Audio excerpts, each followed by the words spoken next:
Kinumpirma ni Senator Francis Escudero na dadalo na sa susunod na pagdinig ng Senado ang ilang opisyal ng pamahalaan.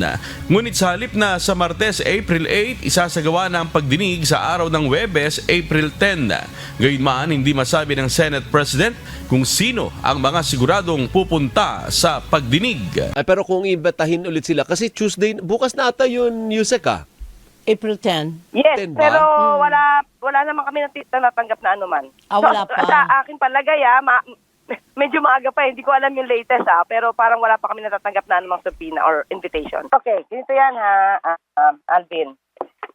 Kasi invitation yung dumating sa amin dati, di ba? Opo. So, kung may subpoena, pag-uusapan ulit yun.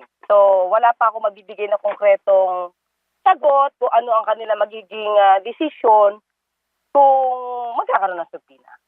Ibig mo sabihin ibang usapan kung subpoena na, kasi yung una, invite. Magkaiba yung invitation sa subpoena. Oo, kaya sabi ko nga, kailangan magkaroon ng pag-meeting muli, kaya hindi ako makapagbigay ng konkreto sagot patungkol dyan.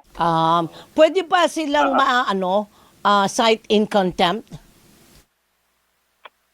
Nasa kanila po yun. Nasa kamay po nila yon. Ganun ba? Kumbaga ang may hawak ng bola ngayon, partner, yung Senado. Senado.